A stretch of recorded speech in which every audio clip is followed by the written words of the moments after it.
अनुभाव भगवत प्रेमियों तत्शक्ति स्वरूपा वात्सलमयी करुणामयी श्रद्धामयी भक्तिमयी सीता सती सावित्री की प्रतीक स्वरूपा सौभाग्यशालिनी देवियों, आप सब भगवान की मंगलमय कथा श्रवण कर रहे हैं और पुष्प वाटिका और ये धनुष जग का प्रसंग है।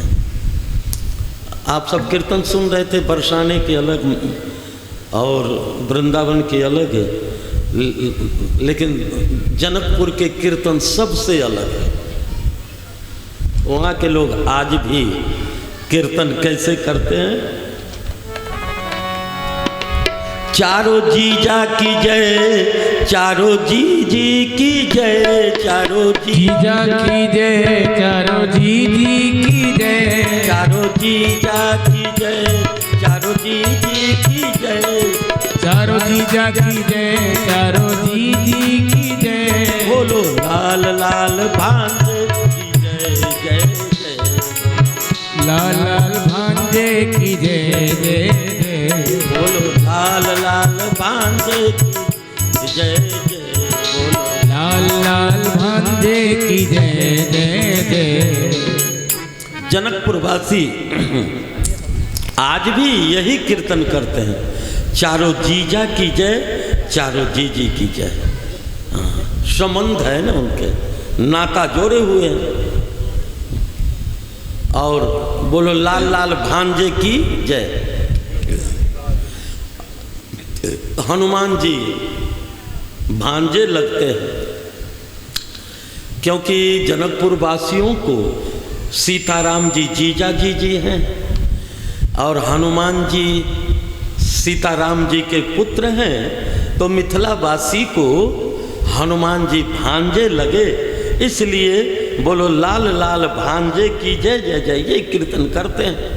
हनुमान जी तो लाल देह लाली रसे, अरु धरु लाल लंगूर वज्र देह दानव दलन, जय जय जय कपि सूर, यही कीर्तन करते हैं। जनकपुर वासी भगवान से नाता जोड़े हुए तो हैं ही, किंतु पुष्प वाटिका में जो 5 पक्षी है वो भी भगवान से नाता जोड़े हुए हैं। कैसे? कौन कौन पक्षी है? चातक कोकिल कीर चकोरा, कूजत बिहग नटत कल मोरा, ये 5 पक्षी है। पहला पक्षी कौन है? चातक यानी पपीहा। चातक जो है वो स्वाति नक्षत्र के जल के प्रेमी होता है। क्या पढ़ता है चातक? पीऊ पीऊ, यही पढ़ता है चातक। पीऊ पीऊ यानी पिया आए हैं बाग में। दूसरी पक्षी है कोयल।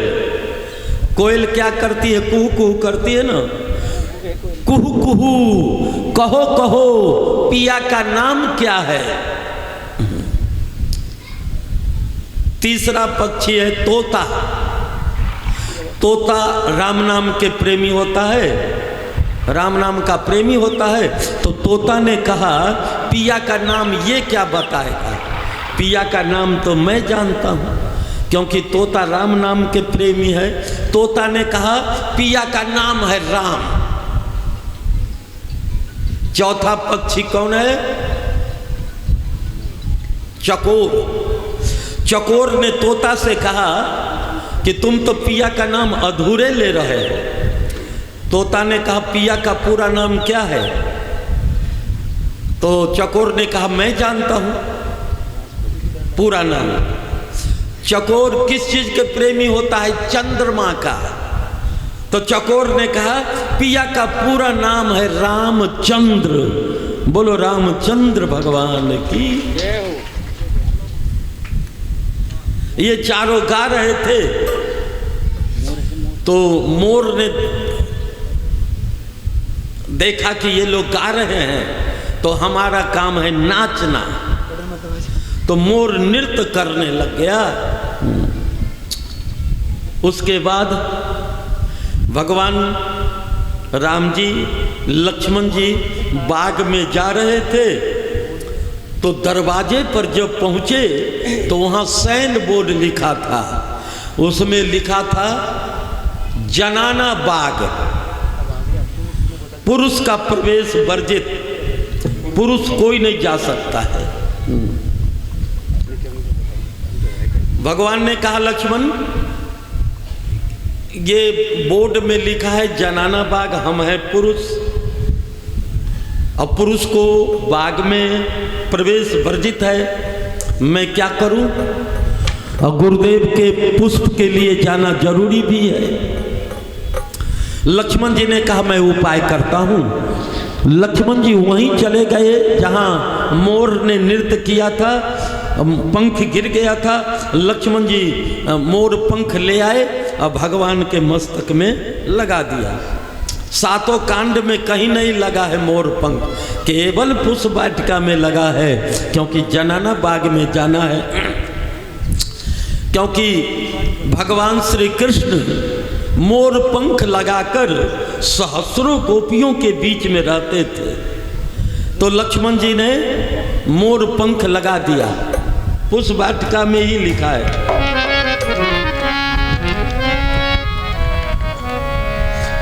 मोर पंख सिर सोहत के, मोर पंख सिर सोहत के, कुछ बीच बीच कुसुम कली के, कुछ बीच बीच कुसुम कली के, मोर पंख सिर सोहत के, मोर पंख सिर सोहत।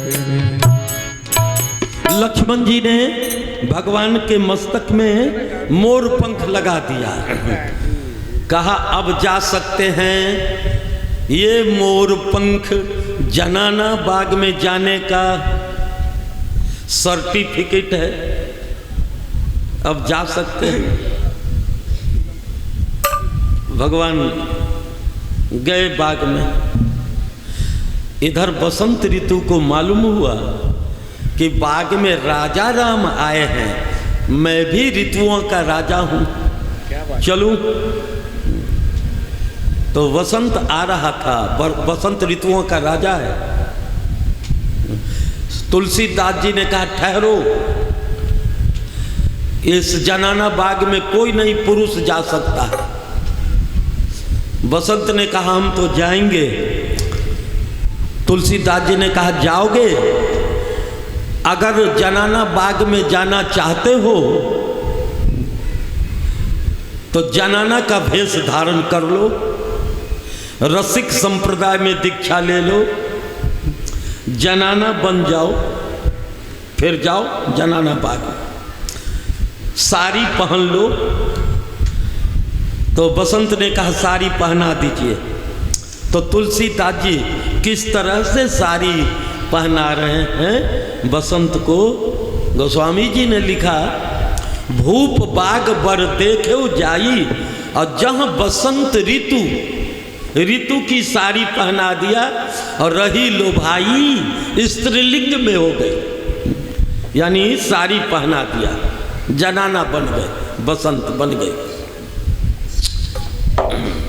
बसंत ऋतु गई, तुलसीदास जी जाने लगे। तो बसंत ने कहा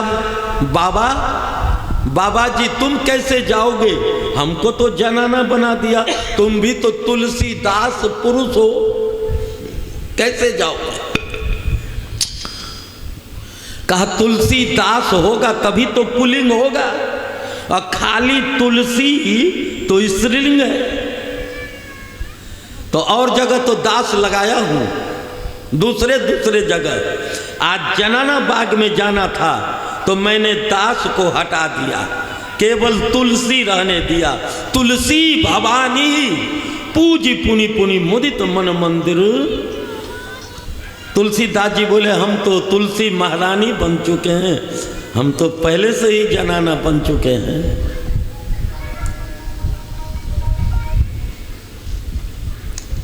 और ये जनाना बाग है, इसलिए स्त्रीलिंग शब्द का ही प्रयोग हुआ है ज्यादा। मनुजाही राचो मिलही सोबरु, सहज सुंदर साबरो, करुणा निदान सुजान शील स्नेह जानत राबरो।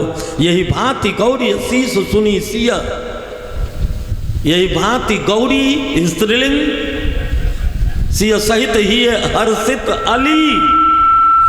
अली अली माने सखी। तो तुलसी भवानी ही पूजी पुनि पुनि, मुदित मन मंदिर चली। जब अली चली तो तुलसी भी चली, स्त्रीलिंग से तुलसी भी चली।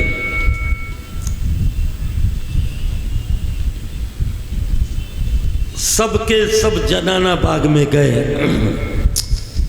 भगवान बाग में गए तो मालिन से कहा कि हमें पुष्प चाहिए, फूल चाहिए। तो मालिन ने कहा कि ये बाग जनक नंदिनी की है, यहाँ का एक नियम है। कहा क्या नियम है? कहा कि यहाँ का नियम ये है, जो जनक नंदिनी की जय बोलते हैं उन्हीं को पुष्प दिया जाता है। आप जनक नंदिनी की जय बोलिए, फिर पुष्प लीजिए। भगवान बोले मैं चक्रवर्ती सम्राट अयोध्या के राजकुमार किसी राजकुमारी की जय नहीं बोलूंगा। तो मालिन ने कहा फूल नहीं मिलेंगे और गुरुदेव को फूल ले जाना जरूरी है। तो भगवान ने चतुराई किया, कहा हम बोलने के लिए तैयार हैं, लेकिन साथ में तुम भी बोलो। भगवान ने कहा मालिन से कि हम जय बोलने के लिए तैयार हैं, लेकिन साथ में तुम भी बोलो। कहा ठीक है। मालिन ने तो जनक उच्चारण किया, राम जी ने जनक छोड़ दिया। राम जी ने केवल नंदिनी की जय बोले।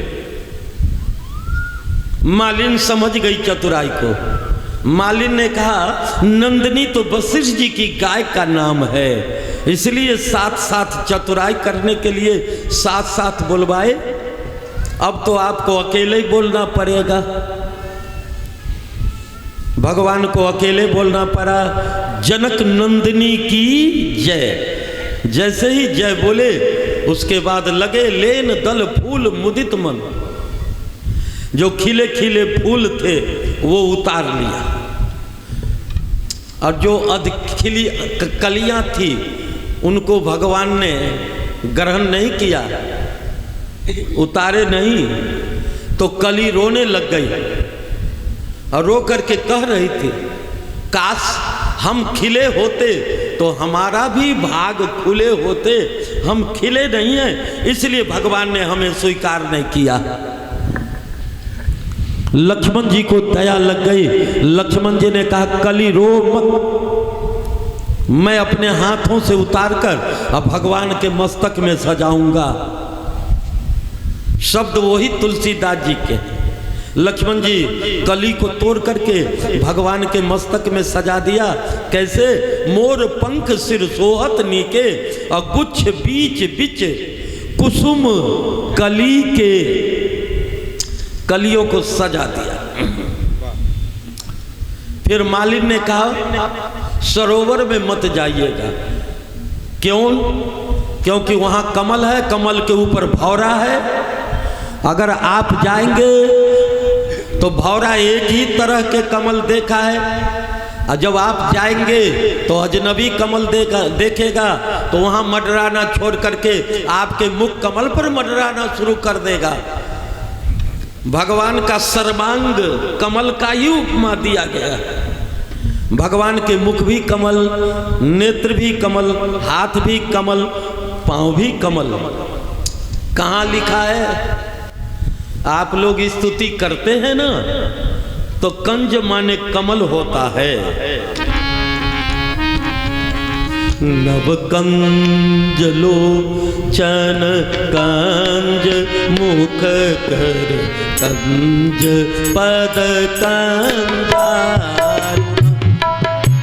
नव कंज लोचन कंज मुख पद कंज पद कंजारुणम।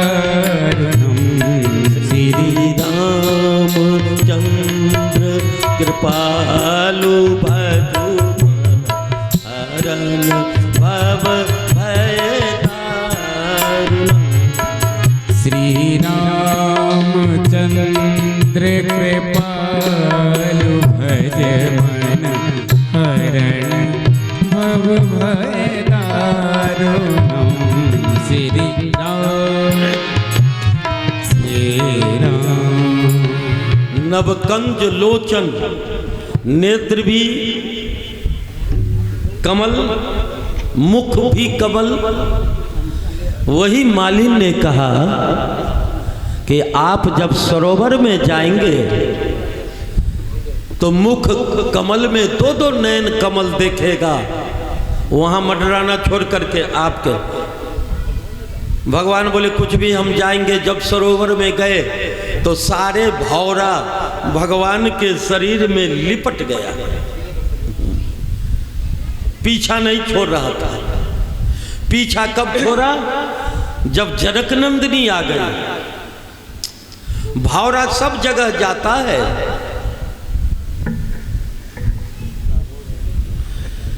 लेकिन चंपा के बाग में नहीं जाता है। और सीता जी को चंपा का उपमा दिया है।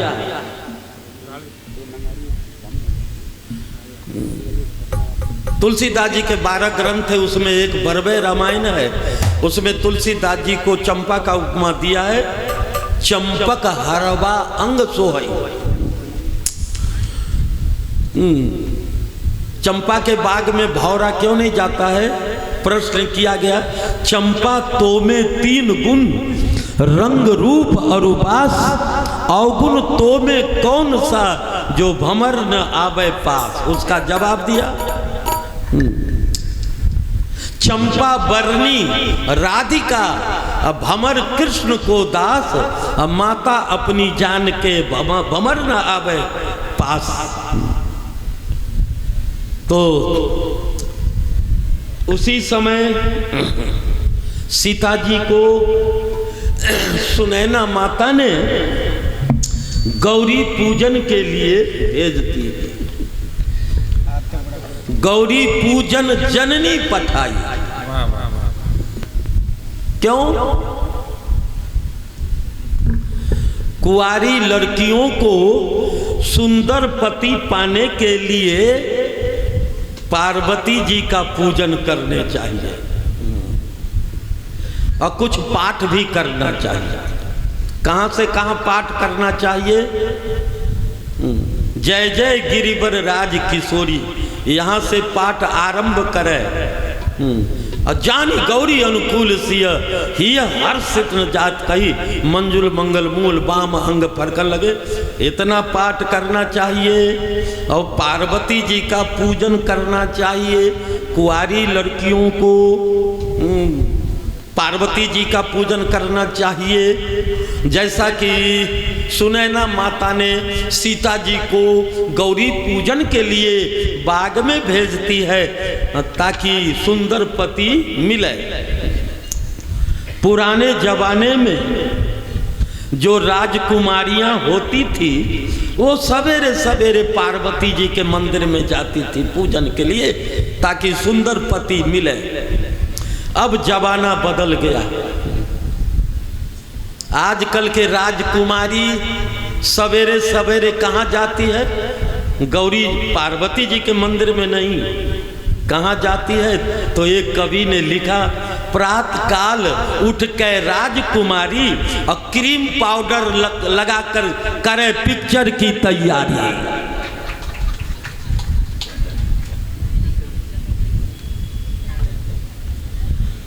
बोलिए रामचंद्र भगवान की।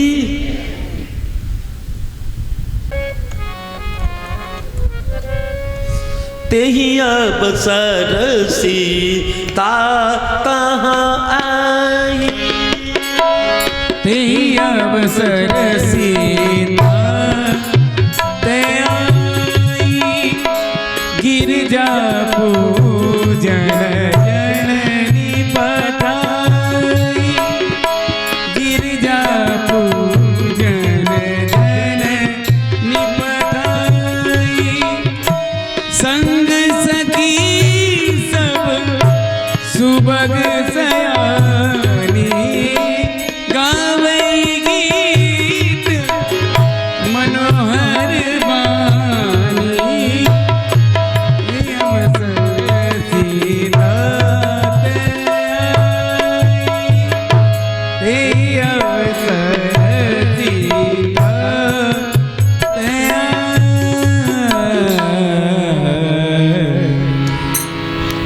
एक सखी बिछुड़ गई तो राजकुमार को देखा, वो पागली हो गई। तो सीता जी के पास गई। सीता जी ने पूछा ये दशा कैसे हुई? कहा दो राजकुमार आए हैं, हम पर टोना कर दिया। क्या बात? कैसे टोना कर दिया? हम पर चलाए दियो टोना, किशोर गौर साबरो सलोना। टोना किशोर गौर साबरो सलोना। रामा लखन को जनकपुर में देखे, राम लखन को जनकपुर में देखे। जो नीलम अरु सोना, किशोर गौर साबरो सलोना। जो नीलम और सोना, किशोर गौर साबरो सलोना।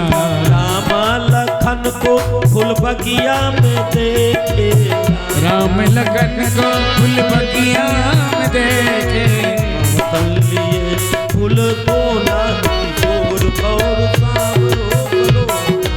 हाथन लिए फूल सोना, किशोर गौर साबरो सलोना। सीता जी ने कहा कि टोना कर दिया तो टोना से बचने का उपाय क्यों नहीं किया? वो सखी कह रही है टोना से बचने का मैंने उपाय किया। कैसे? राम जी को देख घूंघट पट कीना, राम जी को देख घूंघट पट कीना। राम जी को देख घूंघट पट कीना। टोना से बचने के लिए मैंने घूंघट काट लिया। तो सखी ने कहा टोना से बचने के लिए तुमने घूंघट काट लिया तो टोना लगी कैसे? कहा मुझसे भूल हो गई। क्या भूल हो गई?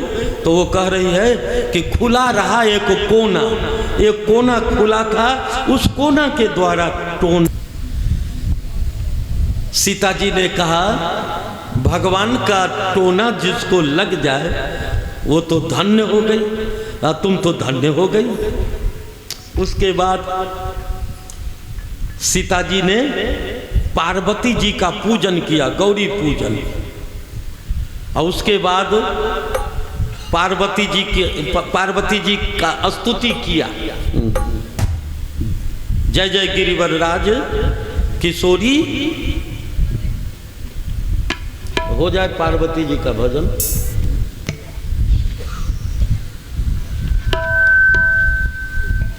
मैया की जय।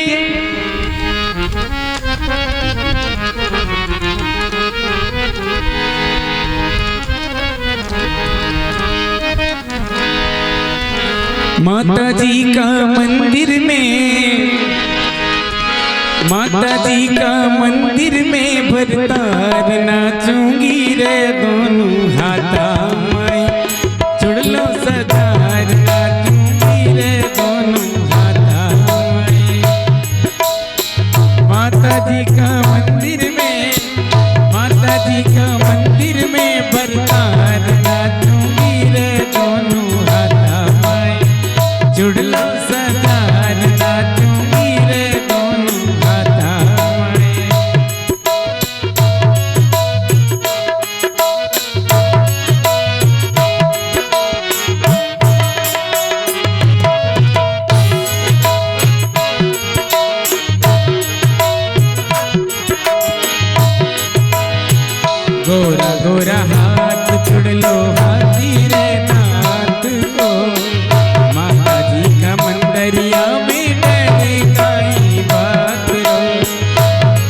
खुल जावे हैं, खुल जावे मारा बंदवा तुमने दोनों हाथा माए जुड़ लो सदा रात मेरे दोनों हाथा माए। माता जी का मंदिर में, माता जी का मंदिर में बरसात रात मेरे दोनों हाथा माए जुड़ लो सदा रात मेरे दोनों हाथा माए।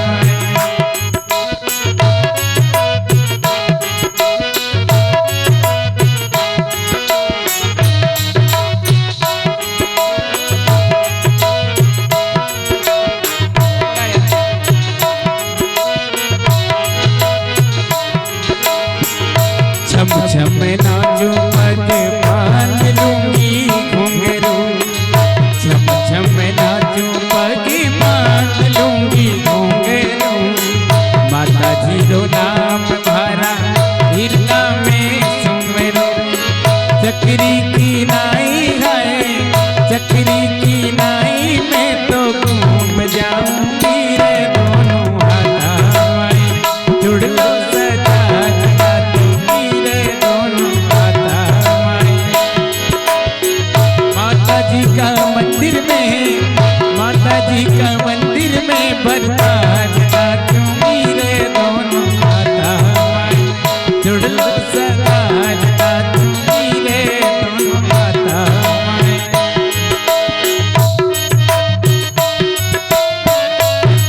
अरे भाई साहब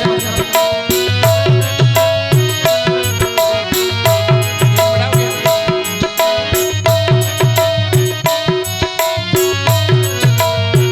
और नहीं देखिए ना उसको।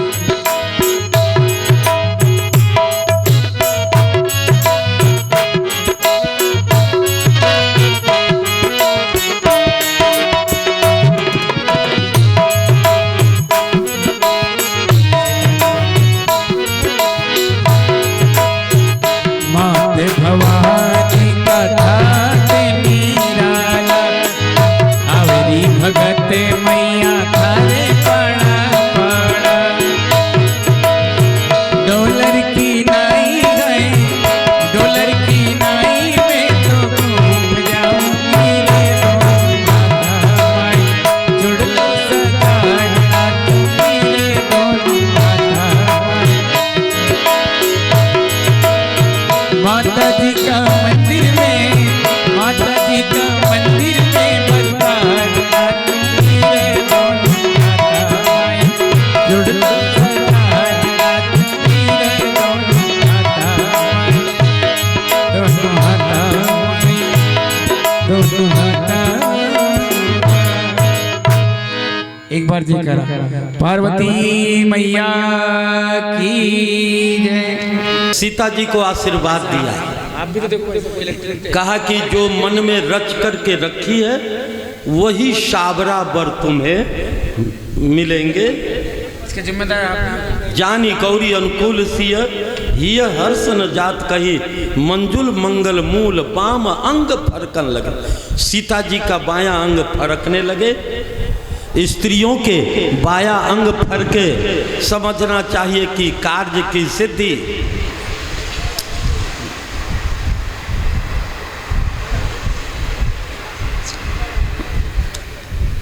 आशीर्वाद दिया। राम जी ने सीता जी को देखा, सीता जी ने राम जी को देखा। सीता जी अपने महल में लौट गई और भगवान पुष्प लेकर के गुरुदेव के पास जाते हैं। गोस्वामी तुलसीदास जी ने लिखा, हृदय सराहत सियलुनाई, हृदय सराहत सियलुनाई। गुरु समीप गम ने दो भाई, गुरु समीप गबने दो भाई। हृदय सराहत सियलुनाई। हृदय सरा।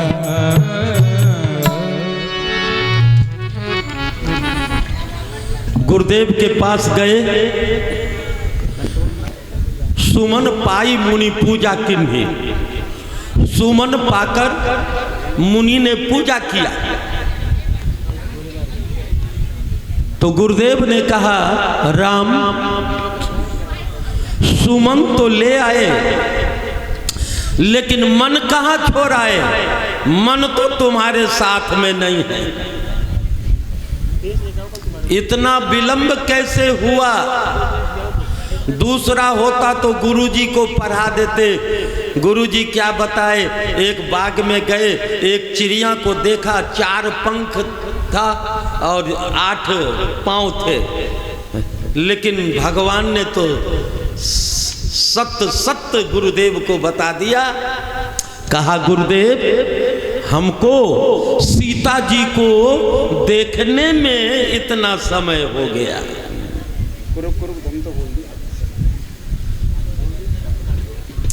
अच्छा, भगवान का मन कहाँ रहता है 24 घंटा?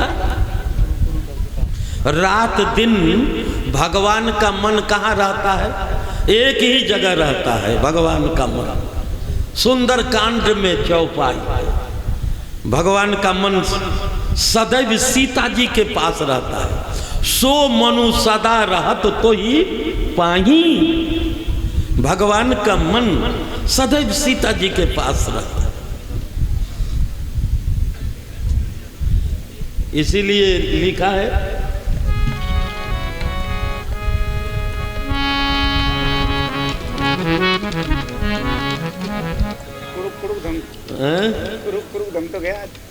जनक लली के पद कमल जब लगे उर नहीं बास, राम भमर आवत नहीं तब तक तिनके पास। बिना सीता जी के भक्ति के बिना भगवान नहीं मिलते। उसके बाद गुरुदेव ने पूछा, सुमन तो ले आए, मन कहाँ छोड़ आए? भगवान ने कहा, मेरा मन सीता जी के रूप पर लुभा करके वहीं रह गया। करत बत कहीं अनुसन मन सी रूप लोभान, मेरा मन वहीं रह गया। तो गुरुदेव भगवान राम जी ने आशीर्वाद मांगा नहीं, स्वतः फूट पड़े आशीर्वाद। आशीर्वाद मांगने की चीज नहीं है, आशीर्वाद तो मौन भाषा है। तुम ऐसा जीवन बनाओ, ऐसी सेवा करो, संत महापुरुषों के भगवान को आशीर्वाद मांगना न पड़े। स्वतः ही मांगने से आशीर्वाद नहीं मिलता है, मांगने से आश्वासन मिलता है।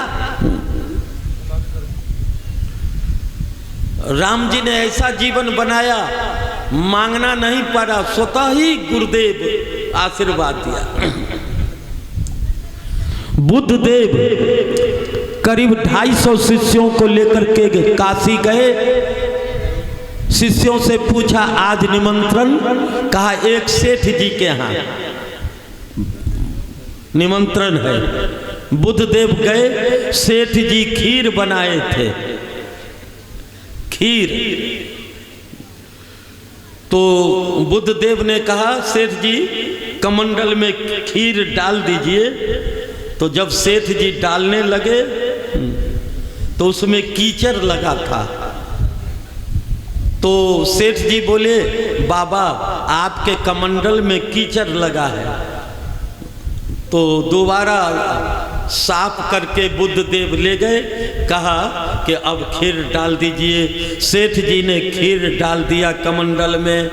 खीर डालने के बाद सेठ जी ने कहा, बाबा अब आप हमको आशीर्वाद दीजिए।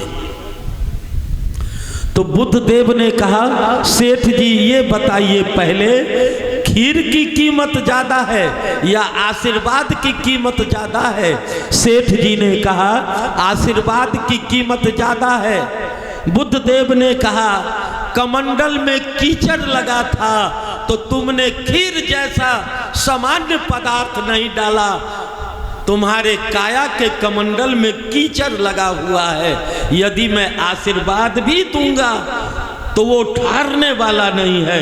जब तक अंतःकरण निर्मल नहीं होंगे तब तक आशीर्वाद ठहरने वाला नहीं है।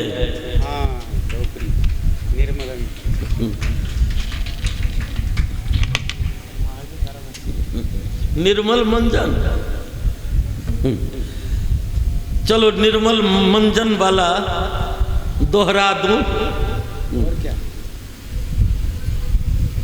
आज और लोग भी सुन लेंगे वो दृष्टांत। बोलिए रामचंद्र भगवान की। एक महात्मा बीकानेर के तरफ गए। अब बीकानेर के तरफ के रेगिस्तान के तरफ के बूढ़ी माताएं, उनका आत्मा बिल्कुल निर्मल है आज भी, बूढ़ी माताएं। तो एक संत जी गए बूढ़ी माता के पास, तो घर वालों ने कहा माता जी महात्मा जी को प्रणाम करो। तो बूढ़ी माता निर्मल आत्मा थी। बूढ़ी माता अपनी टूटी फूटी भाषा में बोली, गुरु जी नहीं, थारो खूर छू। पांव नहीं बोली, खूर। महात्मा तमतमा गए। गुरुजी बोल रही, गुरुजी नहीं बोल रही, पांव नहीं बोल रही है, खूर छू। खूर तो जानवर के होते। महात्मा तमतमा करके बोले, बुढ़िया तुम नरक जाएगी। अब बूढ़ी माता इतना निर्मल आत्मा थी, वो नरक को स्वर्ग समझ बैठी। तो बूढ़ी माता ट्रेन में बैठ के आई, बूढ़ी माता मालगाड़ी में बैठ गई। बोलिए रामचंद्र भगवान की। महात्मा जी बोले, बुढ़िया तुम नरक जाएगी। अब बूढ़ी माता इतनी निर्मल आत्मा थी, नरक को स्वर्ग समझ बैठी। अब बूढ़ी माता हाथ जोड़ करके बोली, महाराज हमारा कहाँ भाग है जो हमको नरक मिले। नरक तो आप जैसे महापुरुषों को मिले है। नरक को स्वर्ग समझ बैठे। बम छोड़ दिया। उसके बाद निर्मल मंजन सो मोहि पावा, मोहि कपट छल छिद्र न भावा। भगवान ने आशीर्वाद मांगा नहीं, स्वतः ही सुफल मनोरथ हो तुम्हारे। सुफल मनोरथ हो तुम्हारे। राम लखन सुनी भय सुखारे। राम लखन सुनी भय सुखारे। सुफल मनोरथ हो तुम्हारे। राम लखन भय सुखारे। पुष्प वाटिका का प्रसंग समाप्त हुए। अब धनुष यज्ञ का प्रसंग आरंभ होगा। जनक जी ने प्रतिज्ञा किया, जो धनुष तोड़ देगा उसके साथ सीता जी का विवाह हो जाएगा। ऐसी प्रतिज्ञा क्यों किया जनक जी?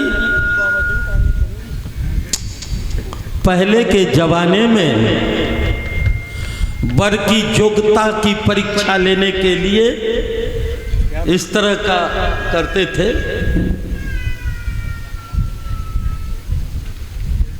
जो धनुष तोड़ देगा उसके गले में सीधा जी जयमाल डाल देगी। वर की योग्यता की परीक्षा लेने के लिए ऐसी प्रतिज्ञा की। अब जमाना बदल गया। अब वर की योग्यता की परीक्षा नहीं लेते हैं, अब तो बेटी की योग्यता की परीक्षा लेते हैं। कुछ लोग बेटी को देखने के लिए आए बेटी को देखने के लिए जब आते हैं ना, तो बेटी के माता पिता सवेरे सवेरे मंदिर में जाते हैं, प्रार्थना करते हैं कृपा करना। कुछ लोग बेटी को देखने के लिए आए, सबने पूछा, सास ने पूछा, ससुर ने पूछा, देवर ने पूछा। जब सबने पूछ लिया तो दूल्हा ने कहा मैं भी कुछ पूछ लूं। बेटी ने कहा क्या पूछना चाहते हो? तो दूल्हा ने कहा कि तुमको गाना आता है? बेटी ने कहा हाँ, मैंने शास्त्रीय संगीत सीखा है। अच्छा अच्छा अच्छा अच्छा। तुमको नाचना आता है? बेटी ने कहा मैंने शास्त्रीय नृत्य भी सीखा है। दूल्हा ने कहा अच्छा विचार करके बताएंगे। बेटी ने दूल्हा का हाथ पकड़ा, दूल्हा हक्का बक्का रह गया। बेटी ने कहा मुझसे इतने प्रश्न पूछे गए, मेरा भी तो अधिकार है एक प्रश्न पूछने का। दूल्हा ने कहा क्या पूछना चाहती हो, पूछो। तो बेटी ने कहा कि तुमको तबला बजाना आता है? दूल्हा ने कहा हमको तो तबला बजाना नहीं आता है। तो बेटी ने कहा जब मैं नाचूंगी तो तुम्हारा बाप तबला बजाएगा। तुम क्या विवाह कैंसिल करोगे? मैं